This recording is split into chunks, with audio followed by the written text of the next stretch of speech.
Muchísimas gracias por venir, Elías. Bueno, muchas gracias a ti por invitarme, que hubo un rabino que dijo, más quiere la vaca amamantar que el becerro chupar. Vamos con ese refrán rabínico. Vamos a empezar con una pregunta de por qué escogió usted el Dzogchen, para que nos empiece un poquito a abrir el fruto, el camino de la gran perfección, ¿no? Como camino de realización. ¿Y cuál sería la diferencia entre el Mahayana, como que la vía de renuncia, el Vajrayana, que parece la vía de la transformación, o el Tantra, respecto al Dzogchen, para que contextualizar?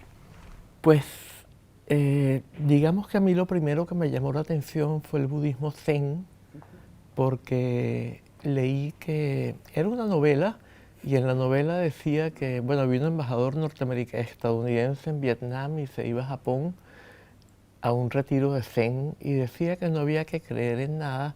Y bueno, yo había sido el sobrino del arzobispo de Caracas, que era la autoridad eclesiástica más alta del país. Me había conocido todos los argumentos que supuestamente prueban la existencia de Dios, luego conocí los contrarios y me volví agnóstico. Entonces decía que sin creer en nada se podía alcanzar una plenitud, una armonía, una paz, y eso esto es lo mío. Y bueno, por un tiempo consideré eso, me fui a la India por casualidad. Yo no quería saber nada de tibetanos porque había leído Lobsang Rampa y pues me parecía que yo no quería nada que ver con eso. Pero entonces, la primera noche en Katmandú, el día siguiente, subí a la estupa de Bodhanath y entré en un templo, vi un lama haciendo un ritual y yo dije, aquí está lo que yo busco, en su presencia, en la forma como él manifestaba. Entonces empecé a investigar. Investigando encontré que el Dzogchen era lo que verdaderamente correspondía a lo que yo buscaba y también a vivencias que yo había tenido. O sea, sí. Y quizá entonces valdría la pena explicar por qué el Dzogchen, qué es el Dzogchen. Por ejemplo, desde la forma como explica Chogyal Namkhen Oru, que es el maestro de la comunidad Dzogchen a la que yo actualmente pertenezco, él lo toma de fuentes antiguas. Hay un sendero de renuncia que comprende el Hinayana, cuya única manifestación hoy en día es el Theravada, pero es un título que le da el Mahayana y se puede leer como un poco despectivo. No lo es en verdad, pero se puede leer de esa manera. Y el Mahayana. Entonces, todo esto entraría bajo sendero de renuncia, porque el principio es que todos los estímulos que activan las pasiones, bien sea hay que alejarse de ellos para que no se activen y de esta manera alcanzar un estado de paz mental a partir del cual uno pueda cuestionar la mente y llegar a una realización. Y la otra perspectiva es la de los antídotos. Uno no se escapa del mundo, pero aplica antídotos para que no se manifiesten las pasiones, o las que han empezado a manifestarse para que se reduzcan y se llegue a un punto en el cual haya calma mental. Sí. Luego tenemos el sendero de transformación, es el segundo, y en este se dice que las pasiones son como leña, la sabiduría como fuego. Mientras más leña, más fuego. Por supuesto, hay que transformarla. Se considera que toda pasión tiene un primer momento en que es sabiduría. Y luego es cuando empezamos a pensar de cierta manera que se transforma en una pasión negativa. Por ejemplo, si a mí me agrede alguien, en el primer momento lo que hay es total claridad. O sea, ni siquiera hay dualidad de sujeto y objeto. La situación está perfectamente presente, me saca de toda distracción que me haya poseído anteriormente. Y esto es una sabiduría que se llama sabiduría cual espejo, o podríamos decir que es claridad. Pero luego entonces surge el pensamiento, bueno, surge la dualidad del sujeto y del objeto, la aversión hacia el objeto y una cantidad de pensamientos, pero este me va a decir esto a mí, y ahí se transforma la pasión en negativa. Entonces el sendero de transformación consiste en, a través de la visualización, transformar la pasión en la sabiduría que ella era originalmente. Por lo tanto, mientras más pasiones surjan, mientras más leña, más fuego. Por último, tenemos el Dzogchen, que es el sendero de autoliberación. No quiere decir autoliberación que yo me libero por mi propio poder, quiere decir liberación espontánea. O sea, que la liberación no se causa. Y en este sentido, el Dzogchen es lo que verdaderamente corresponde a la enseñanza más elemental del budismo. Porque el Buda Shakyamuni, él fue por dos maestros principalmente, y él vio que estos maestros subían a estados que eran producidos, condicionados, fabricados o compuestos, y caían de estos estados. Entonces él buscó algo que no fuera creado, producido, condicionado, hecho, compuesto, etcétera, sino algo que correspondiera a lo que describe el término sánscrito asánskrita, que es la negación de todo eso. O sea, lo que es no condicionado, no compuesto, no fabricado, no hecho, no intencional también. ¿Por qué? Porque él descubrió que todo lo que es creado, producido, o sea, todo lo que es sánskrita, lo contrario de asánskrita, es transitorio y está sujeto a sufrimiento. Sí. Entonces la liberación espontánea del Dzogchen es una liberación que ocurre por sí sola, o sea, que es verdaderamente la liberación que no es sánskrita, es la liberación que corresponde a la esencia del budismo. Y si nos vamos a la historia del Buda Shakyamuni, ¿cómo se realizó él? Él no se puso a pujar, él practicó la vida de renuncia en forma muy extrema, pero fue cuando abandonó todas esas dificultades, se sentó bajo el árbol Bodhi, tuvo una cantidad de experiencias en las cuales lo atacaban demonios y lo seducían las apsaras, y luego entró en un trance meditativo muy profundo, y finalmente despertó de este trance con la estrella de la mañana, con Venus, y lo percibió de manera no dual y no conceptual, y esa fue su iluminación o su despertar. No fue algo que él creara, que él produjera, o sea que podríamos decir que fue una liberación al estilo Dzogchen. Y en todos los vehículos del budismo la liberación siempre ocurre de esa manera. Pero previamente, todos esos eones de vidas y todas esas prácticas previas ascéticas no producían de alguna manera el paso para poder dejar de producir. O sea, porque parece, al escucharle, digo, entonces no hay que hacer nada, o en el Dogen, ¿qué se hace para llegar a esa naturaleza última? Por supuesto que si el Buda no hubiera tenido todas esas condiciones de su práctica previa en esa vida, más todo lo que la precedió, pues evidentemente que esto no habría sucedido. Evidentemente que en el Dzogchen tenemos una cantidad de prácticas que preparan el terreno. O sea, la liberación espontánea es como un fruto que cae, pero si el fruto no está maduro, no cae. Entonces hay que tratar de arrancarlo, y si se lo arranca, eso es intencional, es sánskrita, no corresponde a la liberación del Dzogchen. Entonces, ¿cómo se favorecería esa maduración del fruto? Para entender también un poquito, porque el Zen, pues bueno, hacer Zazen, toda la doctrina propia de esta mezcla de Chan con budismo, ¿cómo sería en el Dogen? Con ejemplos quizás entendemos más cómo se acerca. Hay una forma como se transmite normalmente el Dzogchen hoy en día por parte de la mayoría de los maestros. Ellos exigen que la gente haga lo que se llama un ngondro, un curso de prácticas preliminares. Y esos son 108, o en la escuela Nyingma por lo general 111.000 repeticiones de prácticas.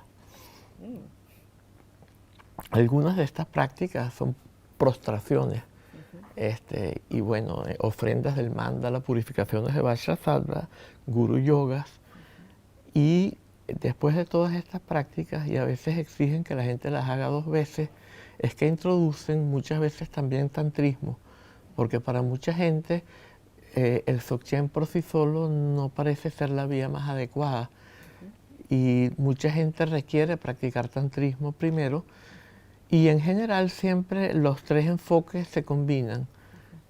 Por ejemplo, si yo soy ya practicante de Dzogchen y ahora no me funciona el Dzogchen, aplico tantrismo. Pero si el tantrismo no me funciona, aplico sendero de la renuncia. O sea que no es que son senderos mutuamente exclusivos.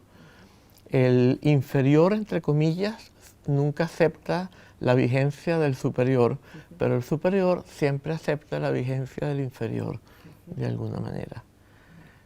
Entonces, Sí. por ejemplo, nos contaba Languales en un retiro hace poco sobre la conciencia sustrato, que de repente emerge el gozo y por las escandas o por las tendencias mentales se va tosificando y se convierte en codicia, en ansia, ¿no? Entonces decía Langualas, entonces lo que se hace, en vez de girar el objeto que ha producido la codicia, sobre la codicia o la ansia misma, y entonces se puede llegar a la fuente del gozo. ¿Así trabajaría el Dogen o así trabaja el Tantra? Así trabaja el tantrismo en general, ¿no? Pero no hay una manera, no es que hay una diferencia radical. Entonces en el Dzogchen, por ejemplo, no tenemos necesariamente que trabajar con el gozo. O sea, se puede, y evidentemente que es una de las 3 experiencias más importantes. Se considera que sensación es el plano del cuerpo, y ahí está el gozo como el lado positivo. Claridad o luminosidad corresponde al lado de la energía o de la voz, y vacuidad corresponde al aspecto de la mente. Entonces, tanto en tantrismo como en el Dzogchen, originalmente trabajamos con estas experiencias. Yo estaba hablando del Ngondro antes. No todos los maestros de Dzogchen exigen Ngondro, y de hecho incluso los que exigen Ngondro no siempre exigen el Ngondro. A mí me enseñaron Tinle Norbu Rinpoche, el hijo de Dudjom Rinpoche, y luego Dudjom Rinpoche me dio las instrucciones para retiro sin haber hecho un Ngondro. Y eran instrucciones de Dzogchen Tekche, que es una práctica bastante avanzada, se puede decir, pero todo es relativo, no es que... Y Chogyal Namkhen Norbu en particular, él no exige un Ngondro. Pero en el Ngondro también hay un Ngondro interno y secreto, y allí hay prácticas que son específicas del Dzogchen, como los Semsin y los Rushen. Y en ellos sí se trabaja con estas experiencias, pero no por la vía tántrica. Por ejemplo, por la vía tántrica lo normal es que la gente tenga que hacer un retiro de mínimo 3 años, 3 meses y 3 días. ¿Para qué? Para poder ver si se tiene lugar alguna vivencia de lo que se conoce como Rigpa. 7 años, 7 meses y 7 días se considera mejor aún. 9 años, 9 meses y 9 días se considera mejor. Pero para alguien en Occidente no es lo mismo que en el Tíbet, que todo el mundo le daba limosna, al que se iba a la montaña le daban cebada, la gente tenía garantizada su manutención de alguna manera si se iba a retiro. Supongamos que aquí alguien sale de la universidad y se va a retiro por 10 años, y cuando vuelve y busca trabajo, ¿qué le van a decir? ¿No? Bueno, ¿qué hizo usted estos 10 años? ¿Dónde está su currículum? ¿En qué trabajó? No, yo no trabajé. Ah, entonces lo botaron de todos los trabajos. Eso no nos sirve, evidentemente, ¿no? De modo que no parece verdaderamente apropiado. En cambio, en el Dzogchen, trabajando con Semsin y Rushen, sin hacer un retiro tan largo, porque no es la vía de transformación. En el tantrismo tenemos que transformarnos nosotros en nuestra experiencia en una deidad, y todo el universo en el mandala o el palacio de la deidad. En el Dzogchen no hay que transformar nada, y el proceso de transformación es lo que tarda más tiempo. O sea, para yo transformar totalmente mi visión, tengo que irme a retiro y trabajar allí en solitario por mucho tiempo, y luego trabajar con canales y energías para integrar toda esa visualización en la verdadera condición. En el Dzogchen yo no tengo que crear algo que es creado, producido, etcétera, para luego ver a través de eso y descubrir lo que no es creado, no es producido, etcétera. Sino que directamente yo veo a través de lo creado, lo producido. O sea que en vez de ponerle otra capa a la cebolla de la que hablaba, bueno, antes de... y ver a través de esa capa y de todas las demás, y tener que ponerle esa capa como precondición para poder ver a través de todas ellas, aquí comenzamos viendo a través de todas las capas lo que hay en el centro de la cebolla, que es la verdadera condición de todas las capas al mismo tiempo, ¿no? ¿Y qué es lo que hay en el centro? ¿Cómo se describe? Sí, eso no es posible describirlo porque la verdadera condición de nosotros mismos y de todo el universo es lo que no excluye nada. Y todo concepto se define por exclusión. Acharya Dignaga, un maestro budista del Mahayana, creó una doctrina de apoja y aniapoja, exclusión o exclusión de otros, y mostró que todos los conceptos se definen por exclusión de algo. En Occidente también la filosofía dice que la definición se hace por género próximo y diferencia específica. Por ejemplo, el ser humano es un animal racional, nos dicen en la escuela. Animal es el género próximo, algo más amplio, y racional sería lo que excluiría a todos los demás animales. La verdadera condición no excluye nada, por lo tanto no puede entrar en un concepto. Los conceptos son como las nubes que ocultan el sol. Si tratamos de entender el sol en términos de nubes, jamás podremos descubrirlo. Solo cuando se disipan las nubes se hace manifiesto el sol. Entonces describir esa condición es imposible, pero podemos decir que está más allá del dualismo, más allá de toda comprensión en términos de conceptos, es un continuo y no algo discontinuo. En términos cibernéticos sería algo analógico y no digital. Y cuando lo percibimos en términos de conceptos, lo estamos percibiendo lo continuo como discontinuo, lo analógico como digital, por lo tanto lo estamos distorsionando. Y eso es lo que se conoce como avidya en sánscrito, que es una combinación de ignorancia de nuestra verdadera condición y percepción distorsionada de esa condición. Y en tibetano, avidya es marikpa. Es lo que niega, el ma niega rikpa. Y rikpa es el término que le damos a esa verdadera condición cuando se manifiesta en nuestra corriente mental. Sí. Y si esa verdadera condición es lo que nos constituye, ¿por qué está tan opacada? ¿Cómo es que andamos todos tan Sí, hay confundidos? Sí, hay una manera un poco como mitológica de explicarlo, porque esto está más allá de la verdadera capacidad de explicar. La manera mitológica es el juego o lila del principio universal consigo mismo, ¿no? Que es algo que está en muchas tradiciones y bueno, en el budismo tántrico es muy claramente explicado de esta manera, pero siempre como una historia para niños, ¿no? ¿Qué sucede? Yo no me puedo preguntar por qué surgió el mundo, o por qué surgió la experiencia, o por qué surgió la avidya, si yo estoy en Rigpa, en la verdadera condición. Porque allí lo que está pasando, yo no siento que me es impuesto. Lo que está pasando es el sentido, que está más allá de los conceptos y de las palabras, pero del cual yo no puedo preguntarme, porque estoy vivenciando que ese es el sentido, con mayúscula, con S mayúscula, el sentido más allá de toda capacidad de explicar. Entonces allí es imposible que yo me pregunte por qué está pasando. Cuando surge la avidya, yo me siento arrojado en el mundo y siento que la experiencia me es impuesta. Esto fue un leitmotiv de la filosofía existencial del siglo XX. Heidegger hablaba de lo que José Gauss tradujo como el estado de yecto, el estado de sentirse arrojado en el mundo. Y entonces el niño le pregunta a la madre o le dice, le queja a la madre, yo no pedí que me concibieran, ¿por qué me echaron aquí? Y allí hace falta entonces entender, y por esto surge el mito este del lila, ¿no? Que la vida es un juego de escondite de esa capacidad cognitiva universal que las religiones teístas llaman Dios consigo misma. Y que si no se produjera ese error, no habría vida, y si no habría vida, no habría la capacidad de descubrir con conciencia esa verdadera condición. O sea, que es como la condición para que esa capacidad cognitiva universal se vivencie a sí misma. Todo este juego, ¿no? O sea, sin perderse no hay descubrimiento.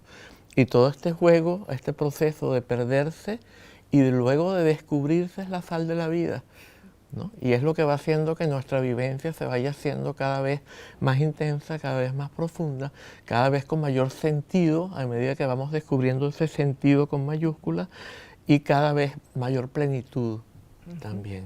Era lo que tengo aquí apuntado, ¿no? Yo era un tesoro oculto y deseaba ser conocido, por eso creé el mundo, ¿no? Exacto, sí. Que dicen los sufís, ¿no? Sí. O dice Shiva, ¿no? El ser puro e independiente que siempre vibra, ¿no? Sí. Y que surge como la alegría en las varias experiencias, ¿no? Así que estamos en un juego, una lila, un juego cósmico, una lila. Entonces, por lo que veo, hay muchas similitudes entre el Dzogchen, lo que puede ser el brahmanismo, también shivaísmo. ¿Cuáles serían las diferencias entre hinduismo? Porque quería hablar un poco de la unidad trascendente de las formas tradicionales, pero en el punto en el que se hacen, como que cada una van ascendiendo hacia un centro, pero cada vez son más únicas y más diferenciadas, ¿no? ¿Cuál es el equilibrio entre esa unidad y su diversidad? Pues aquí yo tengo una visión un poco particular porque estoy basándome en investigaciones bastante recientes.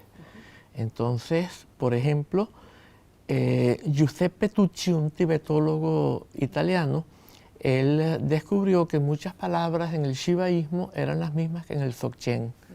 Y él planteó que el Dzogchen se derivaba del shivaísmo. Chogyal Namkyen Orgu le dijo, por así decir, todas estas palabras son de origen tibeto-birmano, no son de origen ni dravidiano ni indoeuropeo. ¿Dónde está la morada de Shiva? En el monte Kailash. Y bueno, analizando todas estas palabras, está clarísimo que son palabras que sí están en el Dzogchen, pero son tibeto-birmanas, son propias de ese lugar donde en el año 1800 a.C., quizás, hay distintas interpretaciones, enseñó un Dzogchen pre-budista, un maestro llamado Shenrab Miwoche, y tuvo discípulos de China, de India, de Persia y de muchas otras regiones, incluyendo Mongolia. Y según otra interpretación, fue un discípulo de Shenrab Miwoche el que tuvo estos discípulos de tantos lugares. Y cada uno de estos se llevó esa tradición a su lugar. Entonces, según esta interpretación, el shivaísmo de Cachemira se derivaría del Dzogchen pre-budista. Claro, por supuesto que si todo es un juego de escondite de la verdadera condición consigo mismo, no es necesario que todo surja de una misma fuente. El ser humano en cualquier lugar puede descubrir esa verdadera condición. Pero claro que también es verdad que no todo ser humano descubre esa verdadera condición. Y hay religiones, entre comillas, como el satanismo, puedo decir, por ejemplo, y evidentemente que esas religiones no surgen de la misma fuente, que sería el descubrimiento de la verdadera condición, sino más bien surgirían de, ¿cómo podríamos decir?, del principio de la ocultación y del engaño. Serían el culto de Mara, que es el principio de la autoconfusión en la propia mente humana. Estaríamos ahora un poco, si adecuamos los ciclos de Kali Yuga, estaríamos entonces en el ciclo de Mara y la ocultación de la ley del Dharma en el corazón del hombre. Sí, por supuesto. Por supuesto. Pero también en el momento en el que eso se puede descubrir, hay una profecía en la enseñanza Dzogchen según la cual en nuestra época es cuando, o sea, en el futuro próximo es cuando el Dzogchen se va a difundir como nunca antes. ¿Y por qué? Porque la avidia ha ido progresando. Esta visión degenerativa de la evolución humana es muy difícil de aceptar para el sentido común, porque nos han enseñado todo lo contrario, nos han enseñado que hemos ido mejorando con el paso del tiempo y que ha habido una evolución. Quizás Hegel es un ejemplo muy claro, y entre los representantes de la espiritualidad actual, por ejemplo, alguien como Ken Wilber, pero también Hegel hablaba de algo que era místico, ¿no? El autodescubrimiento de esa capacidad cognitiva universal, su autorreconocimiento en la naturaleza, pero conservando una autoconciencia. Eso es lo que contradice, y que hay una evolución, que todo va mejorando y que en cada etapa dialéctica hay más verdad y más plenitud. Y eso es totalmente contrario a lo que en verdad va sucediendo. Lo que sucede, ¿por qué sucede esto?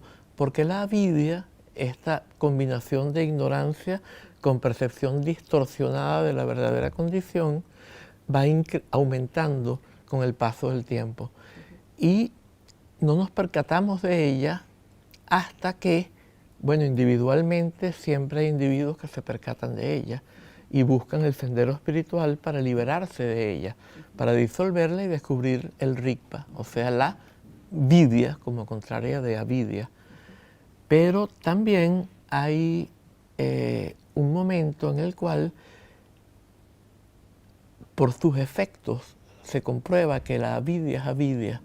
O sea, todo el proyecto moderno de controlar a la naturaleza, René Descartes, por ejemplo, dijo: el hombre tiene que ser el amo y señor de la naturaleza. Francis Bacon dijo: he venido en verdad a vosotros con el fin de hacer verdadero o real mi único deseo terrenal, que es el de extender los límites del dominio del hombre sobre la naturaleza a sus fronteras prometidas. Todo este proyecto ha dado lugar a la crisis ecológica. ¿Por qué? Porque todo este proyecto surgió de la avidia, que se siente contrapuesta a la naturaleza y quiere dominarla. Y al mismo tiempo, con una conciencia fragmentaria, como la que ilustró la imagen de los hombres con el elefante, que viene de un sutra budista del canon Pali, lo que el Mahayana llama Hinayana, que es el Udana.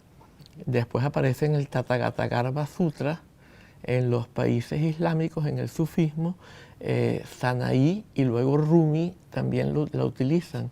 En Rumi los hombres no eran ciegos, sino que estaban en la oscuridad, pero viene siendo la misma imagen, ¿no? Son los hombres con el elefante que un rey les dice: determinad la identidad de lo que tenéis frente a vosotros. Y cada uno va palpando algo y adaptándolo un poquito. El que toma un colmillo dice que es un gancho de llevar hielo, el que toma la trompa dice que es una manguera de bomberos, el que pone la mano en el ojo dice que es un cuenco, el que toma la oreja dice que es un abanico o un aventador, el que pone la mano en el lomo dice que es una silla de manos, el que abraza una pata dice que es un pilar, y el que toma la cola la lanza y trata de salir corriendo gritando que es una serpiente. Nosotros somos mucho peores que estos seres, porque tratamos de arrancarle al elefante todo lo que sentimos que nos puede beneficiar y de destruir todo lo que sentimos que nos amenaza. Y estamos a punto de matar el elefante, que es el ecosistema del que somos parte. Entonces, esto hace que la avidia se haya hecho evidente por los efectos que produce, haya alcanzado su reducción al absurdo. Sabemos que reducción al absurdo es un método lógico de sacar todas las consecuencias lógicas de una tesis. Si alguna contradice la tesis o contradice otra consecuencia, la tesis se ha refutado. Aquí la avidia se ha refutado por los efectos que produce. Tratando de crear un paraíso terrenal por medio de la tecnología, está a punto de acabar con todo. Entonces, esto es lo que trae que surja cada vez más. Comentaba una vez Ronald Lang que había una profecía en Amos en que vendría un tiempo que habría una hambruna terrible y una sed terrible, pero que no sería hambre de pan ni sed de agua, sino de escuchar la palabra del Señor. Es una manera teísta de explicarlo. El budismo no es teísta, pero es como la necesidad de descubrir la verdadera condición, porque ya se ha hecho evidente que la avidia, que es lo que nos dominaba hasta este momento, era error y está logrando todo lo contrario de lo que se proponía. Sí, eso corresponde a las profecías también dentro del sufismo, creo que también del hinduismo, que en el Kali Yuga es un tiempo de una gran oportunidad. En el sufismo se dice que igual que están 100% abiertas las puertas del infierno, de esta vidia, 100% están abiertas. Por contraste, es tan evidente que la sombra es sombra, que la gente se gira como hacia la luz, porque realmente no es insostenible, no es sostenible más ese grado de ignorancia, ¿no? Entonces, ¿qué hacemos para iniciar un camino? Porque claro, dentro de la psicología transpersonal has nombrado a Wilber, que tiene una idea como una ideología muy cientifista de evolución y de progreso de la espiritualidad, cuando el uno va al uno. El uno no se va a la no dualidad desde un progreso inexistente en lo eterno, ¿no? Entonces, ellos parece que descontextualizan, además son muy antijudio-cristianos de esas raíces, han mirado solo hacia Oriente, entonces hay como un sesgo cognitivo muy negativo respecto a la propia tradición, descontextualizan elementos sacados de la propia tradición. ¿Cuál es la manera correcta para iniciarse en un camino, para combatir o esperar que el fruto maduro de la vidia surja? Sí, bueno, antes que nada tiene que surgir una vocación, tiene que surgir lo que en inglés sería un call, que significa como un llamado, pero en español se dice vocación, una necesidad, ¿no? De alguna manera deshacer la avidia y encontrar la verdadera condición. Por supuesto que la avidia implica también autoengaño. Entonces, cuando sucede esto, también partimos del autoengaño. Y si no tenemos la guía de alguien que sí haya ido más allá del autoengaño y que haya descubierto la verdadera condición, pues nuestro autoengaño lo que va a hacer es que nos pongamos como pretexto que estamos buscando descubrir la avidia para sostener la avidia. Y le demos más fuerza a la avidia bajo la creencia de que estamos buscando la vidia, el rigpa. Y evidentemente por esto se requiere un maestro, ¿no? De otra manera sería un ciego que está buscando llegar a un sitio con muchos abismos, lo más probable es que se vaya por el abismo. Y si buscamos a alguien que sea un falso maestro, pues el ciego guiando a los ciegos se los lleva a todos por el abismo también. Entonces hay por cierto, en el sufismo hay esta imagen de una cárcel donde hay mucha gente presa y ahí se introduce un liberador y cuando él está vivo logra que mucha gente se escape de la cárcel, pero cuando él muere, los que están en la cárcel utilizan todo lo que él enseñó para crear un culto de prisión que impida que nadie más se escape de la cárcel.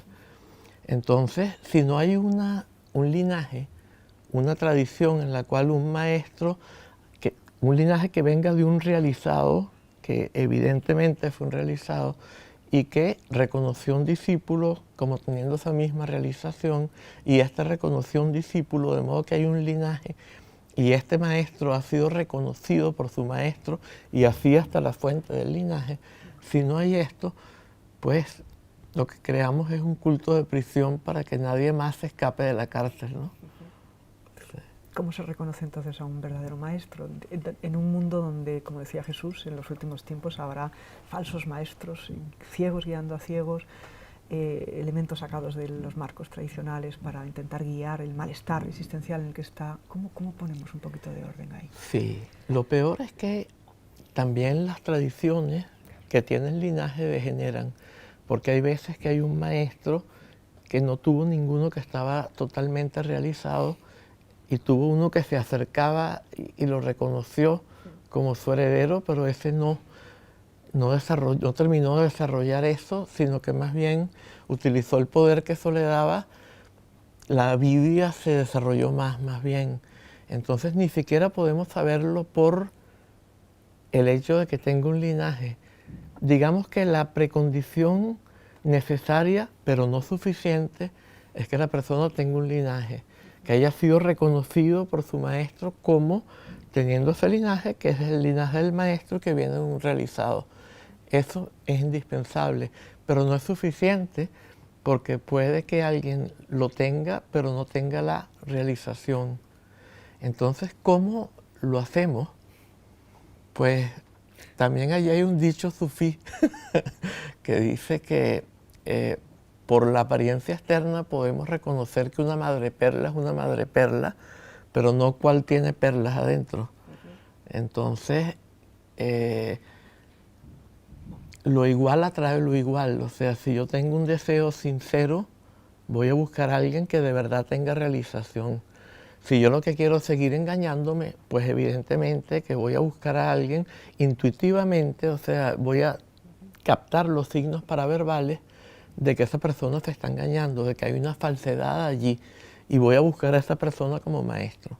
En cambio, siempre a nivel paraverbal uno tiene una intuición, y si uno lo que quiere de verdad es sincerarse, o sea, si lo que domina, porque siempre van a estar las dos cosas, si lo que domina es el aspecto sincero de encontrar la verdadera realización, entonces en ese caso voy a reconocer los signos de sinceridad y al mismo tiempo la presencia del maestro, y voy a reconocer que esa presencia es la presencia, el estado de presencia que yo busco, y voy a seguir a ese maestro. Y no lo voy a seguir así ciegamente, sino que lo voy a seguir con inteligencia.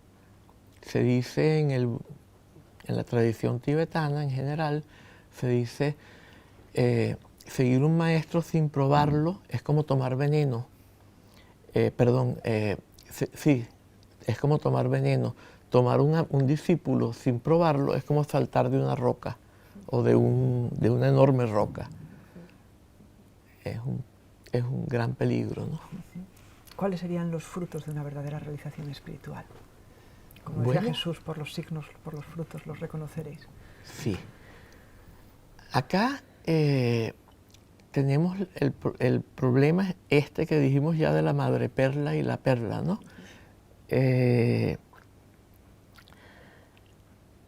Evidentemente que tiene que haber un estado de presencia, pero ¿cómo yo reconozco ese estado de presencia si no lo tengo? Para empezar, ahí tenemos un problema.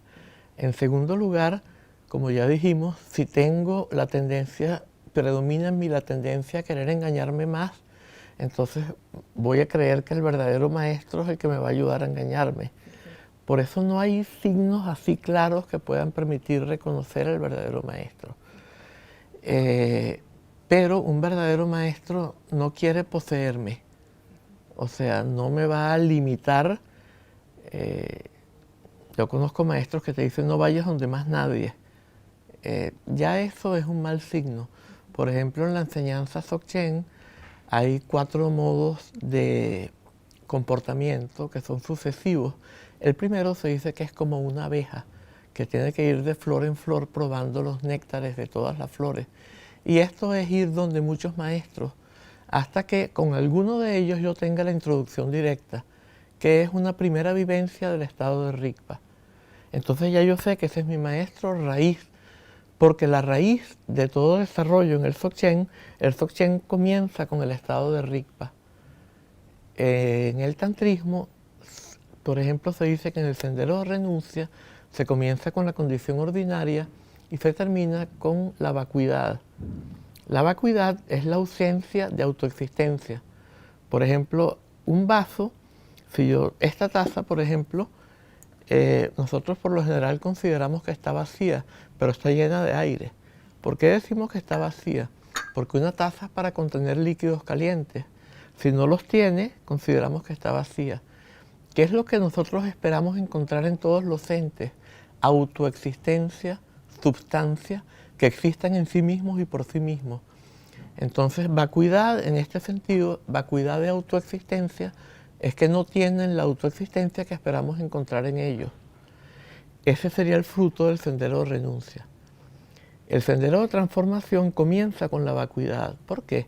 Porque si yo desarrollo una visualización de mí mismo como una deidad y del universo como un mandala de la deidad, sin tener conciencia de la vacuidad, le pongo capas a la cebolla que me tomo como sustanciales y por lo tanto le pongo más barrotes a la cárcel esta en que se metió el liberador y no hay manera en cómo salga de ella. Y por esto necesito comenzar con la vacuidad. Luego, una vez que he desarrollado esa visualización, ver a través de ella, a través de los métodos con energía y canales y todo esto, y allí llego al Rigpa. El Dzogchen, o sea que comienza con la vacuidad y termina con el Rigpa. El Dzogchen, en cambio, comienza con el Rigpa, y es la profundización, el ir integrando todo aquello que nos saca del Rigpa en Rigpa, de modo que al final solo haya Rigpa. Ese viene siendo el sendero del Dzogchen. Integrarlo todo hasta que solo quede el Rigpa. Parece el camino como más elevado, bueno, lo llaman el de la gran perfección, para el hombre actual tan extendido, tan roto, neurótico, narcisista, psicótico. Realmente, ¿cómo es posible que se vaya a desarrollar, como decía la profecía que comentabas antes, para un hombre tan extendido? Tú dijiste que cuando las puertas del infierno están más abiertas, Sí. las del cielo están más abiertas, ¿no? Y la paradoja es que es la divina comedia, ¿no? O sea, es a través del infierno que llegamos al cielo. Entonces vamos a desarrollar el tema del infierno y del sufrimiento. Okay. Es una vista del dukkha mucho más amplia, Sí. que quita el prejuicio que hay sobre el budismo como una religión pesimista. Sí. ¿Qué es dukkha? ¿Qué es esa insatisfacción existencial que sentimos todos, aunque no lo sepamos? Sí, el Buda habló de 3 tipos de dukkha. El dukkha del sufrimiento, que es todo lo que consideramos sufrimiento normalmente, un dolor físico, un dolor mental, ¿no? El rechazo social, bueno, tantas cosas, ¿no? Luego tenemos el dukkha del cambio. Este se le atribuye a los dioses, pero los dioses son también los seres humanos que se encuentran en una condición paradisíaca, una condición de menor sufrimiento que el individuo normal. Puede ser por logros espirituales, como los reinos sin forma, estos en que la amplitud de la conciencia se hace más amplia y se manifiesta un continuo, una infinitud, pero hay un sujeto que se identifica con esta infinitud, la interpreta en términos de un concepto y se siente orgulloso de ser esa infinitud. Eso sería lo que Chogyam Trungpa, un maestro tibetano, llamó el estado totalmente demoníaco de egoidad total, o completamente demoníaco de egoidad total.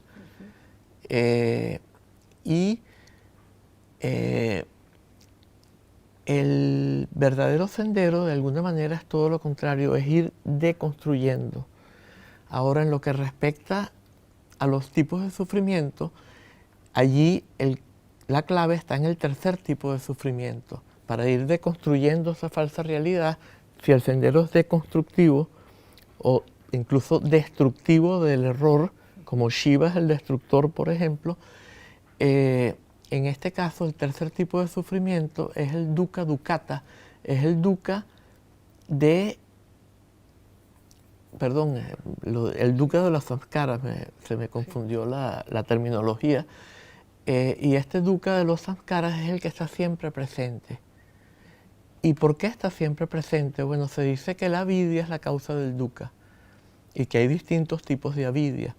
El primer tipo de avidya en la enseñanza Dzogchen, ahí tenemos que hacer una pequeña vuelta. El primer tipo de dukkha en la enseñanza Dzogchen es la ignorancia de nuestra verdadera condición debido a un factor de estupefacción que ha estado acompañado de la corriente mental de cada ser que siente desde tiempo inmemorial. Después el segundo tipo es que hay un pensamiento que establece la dualidad del sujeto y el objeto.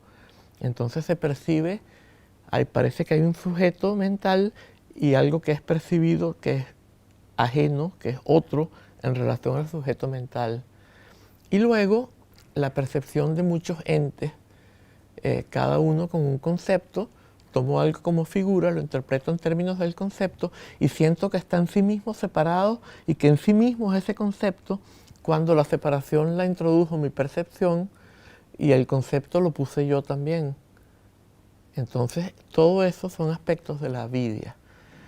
Este dukkha surge del segundo tipo de avidya. Cuando surge la dualidad del sujeto y el objeto, hasta ese momento yo era la totalidad. En ese momento, cuando surge ese tipo de avidya, empiezo a experimentar carencia de totalidad, carencia de plenitud. ¿Por qué? Porque la totalidad es plenitud. En la totalidad no hay espacios vacíos. La totalidad es totalmente plena. Y empiezo a tratar, cada vez que experimento esta carencia de plenitud, trato de llenarla con algo que más bien la confirma y jamás la puede llenar. Y esto es la vida moderna, ¿no? El consumismo, y cada vez que obtengo un nuevo objeto, otra vez está allí, y entonces tengo que inventar que la carencia es carencia de otra cosa, o de una pareja, o de esto, o de lo otro, o de fama, o de riqueza, etc. Este tipo de dukkha se ha comparado con un cabello y el individuo normal con la palma de la mano, el bodhisattva con el globo del ojo. En la palma de la mano puede permanecer por siempre. En el globo del ojo hay que sacarlo porque arde. Eso es el motivo por el que el sufrimiento es el mejor amigo, porque el sufrimiento lo tenemos allí de todas maneras.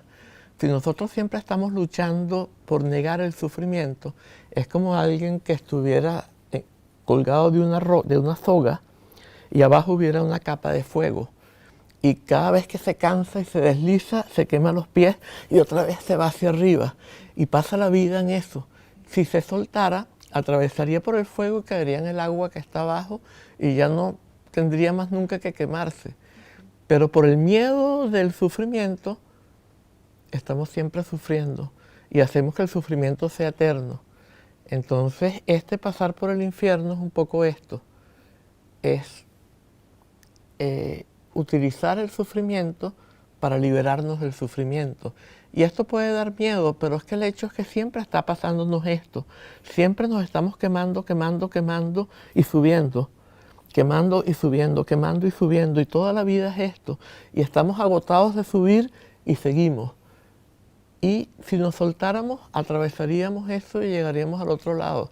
Sería tan simple como eso, sería liberación espontánea.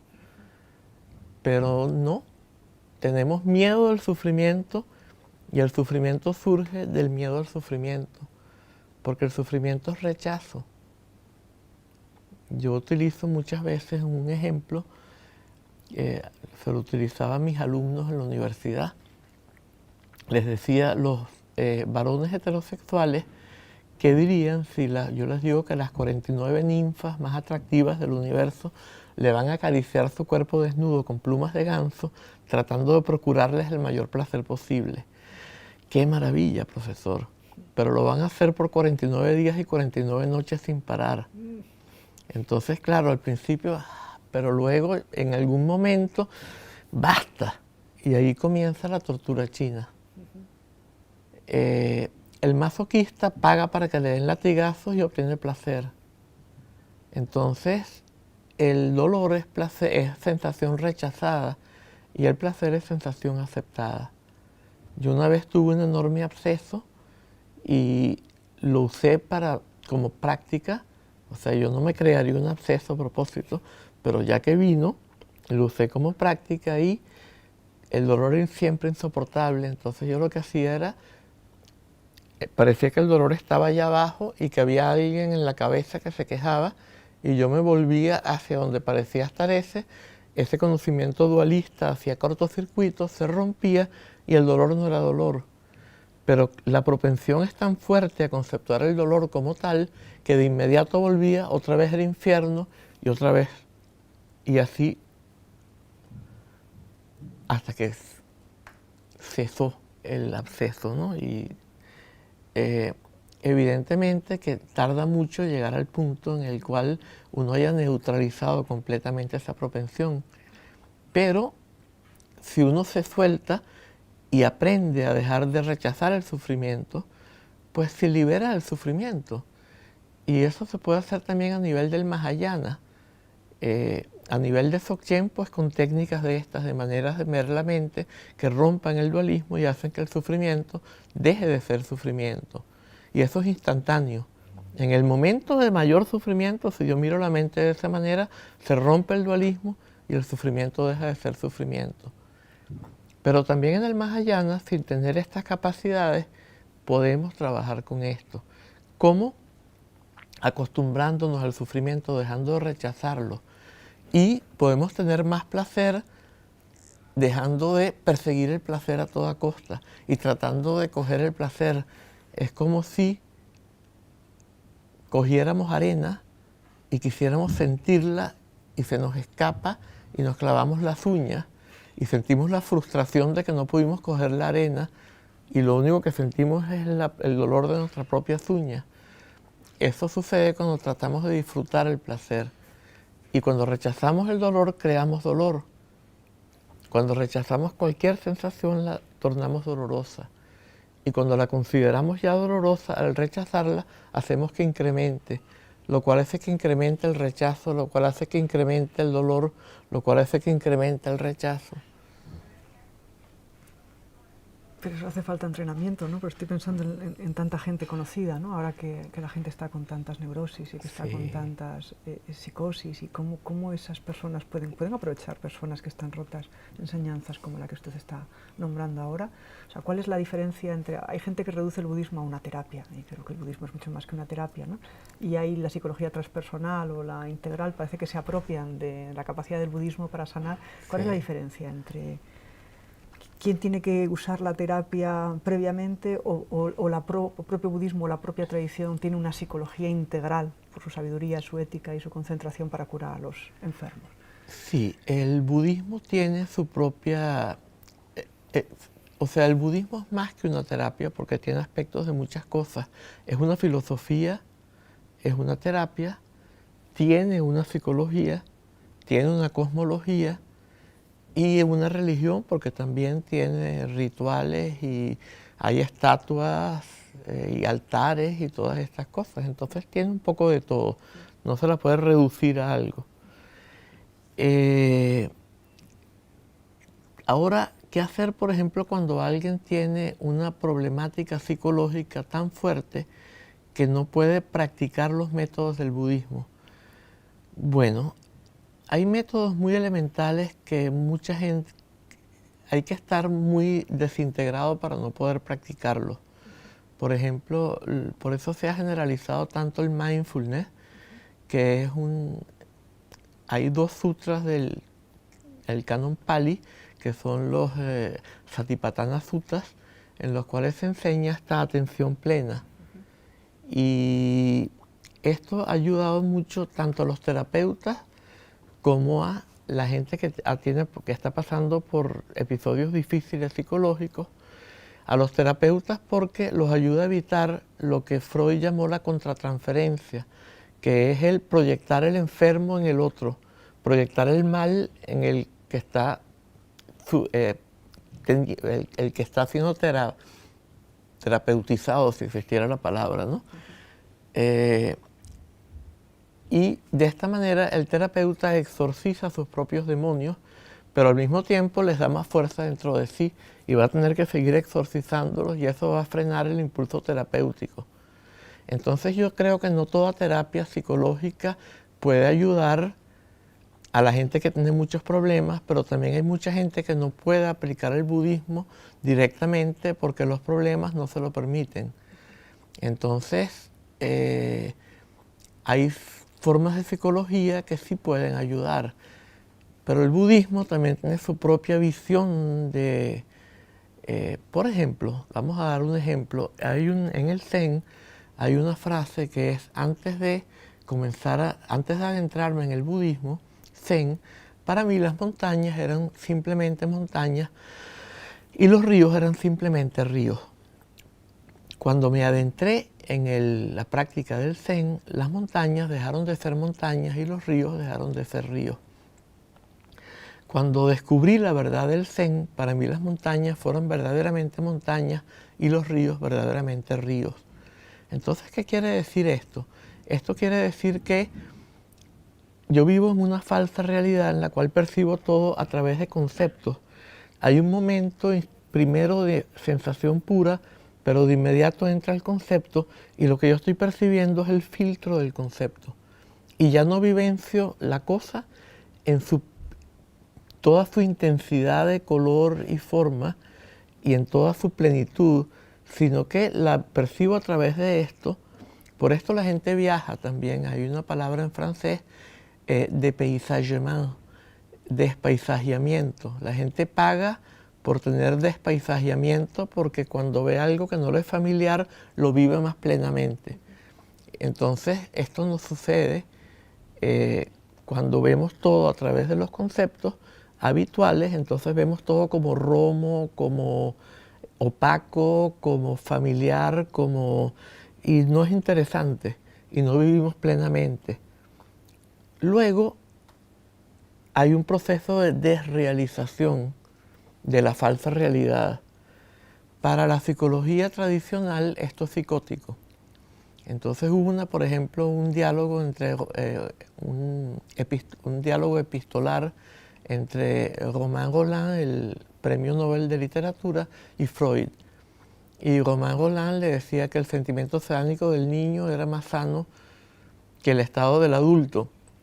Y Freud le decía que implicaba un sentimiento de desamparo y era muy malo, sin darse cuenta que el desamparo era inherente a que había un ego incipiente que se estaba desarrollando y que el místico readquiría o recobraba este sentimiento oceánico, pero con todas las capacidades que había desarrollado el adulto y con menos autointerferencia. Bueno, esta última parte la estoy agregando yo. Y Freud le decía que esto era algo de lo cual había que curar a la gente, que era una psicosis, y que porque era la pérdida del sentido de realidad en base al sentido del placer, y él incluso utilizó la palabra nirvana para esto, ¿no? Como algo negativo, como una connotación negativa. Pero hay psicologías que son diferentes y el punto de vista del budismo es que si alguien está desrealizado, pues evidentemente que no va a poder aplicar los métodos del budismo. Pero por otra parte, ha habido sitios, por ejemplo, este maestro Chogyam Trungpa en Colorado y en otros lugares de Estados Unidos, él tuvo un centro llamado Maitri, donde la gente que pasaba por una desrealización que se consideraba psicótica, se le permitía atravesarla, acompañándolo sin que se lo tratara de frenar y rescatarlo a la normalidad, sino que se lo tratara sin miedo y con plena confianza. Y la gente que pasa por esto, por lo general, sale del otro lado con una integración muchísimo mayor que la que tiene la mayor parte de la gente. Hubo también fuera del budismo lo que se llama antipsiquiatría, que tuvo muchas vertientes. Por ejemplo, hubo en Inglaterra Ronald Lang con la Philadelphia Association, David Cooper, mucha otra gente, tenían unos sitios donde la gente podía atravesar esta psicosis. Y en California, John Weir Perry, que fue discípulo de Jung, tuvo uno llamado Diabasis. Ese estaba mejor estructurado que los sitios de la Philadelphia Association. Y toda la gente que entraba allí con una psicosis por primera vez, que no había sido medicado antes, que era la primera vez que tenía un llamado brote psicótico, en 40 días salía del brote y estaba más integrado que la mayor parte de la gente en la normalidad. Y este principio, no es que exista una terapia de este tipo en el budismo, aunque sí Chogyam Trungpa la desarrolló porque tiene base en principios budistas. Pero de alguna manera, sí, es una terapia que está basada en principios budistas y consiste en no tratar de curar porque se sabe que no hay peor enfermedad que la normalidad que está destruyendo el mundo y acabando con la vida. Entonces, eso es una enfermedad terrible y con síntomas no solo dolorosos en el sentido de que estamos destruyéndolo todo, sino dolorosos también en el sentido de que todo el mundo sufre muchísimo estrés y cada vez hay más, antes se decía neurosis, ahora se utilizan otros términos y cada vez hay más lo que se diagnostica como psicosis también, ¿no? ¿Y por qué? Porque cada vez es más difícil adaptarse a una falsa realidad, porque cada vez las pautas cambian más rápidamente en las sociedades de moda que son las modernas. Y cada vez hay más, por esto de las tribus urbanas, cada vez hay más cosas distintas a las que cada grupo tiene que adaptarse y que están en contradicción con los valores de los demás grupos. Y todo esto crea una dificultad de adaptarse a la falsa realidad que hace que todo el mundo se esté como se la está como arrastrando, está como deslizándose de la cuerda a la que se había aferrado siempre y cayendo un poco sobre este fuego. Y cada vez mientras con más fuerza se intenta subir, más se quema uno, también en las manos, entonces. Sí. Entonces, porque ya creo que tenemos que acabar, Ajá. En vez de tenerle tanto miedo a este océano de fuego en el que nos estamos quemando, a ver si con esta entrevista invitamos a los que nos estén mirando que se lancen, que se dejen caer y que atraviesen al lado donde todo esto desaparece y aparece ese Rigpa que has nombrado tan Sí. exactamente. Muchas gracias, Elías. Bueno, y yo les recomendaría que busquen un maestro auténtico, ¿no? Me parece una gran recomendación. Sí. Sí. No importa de qué sea. Yo en particular estoy practicando con la comunidad Dzogchen, que tiene acá en España, tiene una sede importante y de hecho la sede mundial está en Tenerife, pero hay muchos grupos, lo importante es que el maestro sea auténtico y tenga un linaje. Pues muchísimas gracias por darnos toda esta sabiduría. Pues gracias a ti por invitarme y tus preguntas estaban también, mostraban mucho conocimiento de esa sabiduría.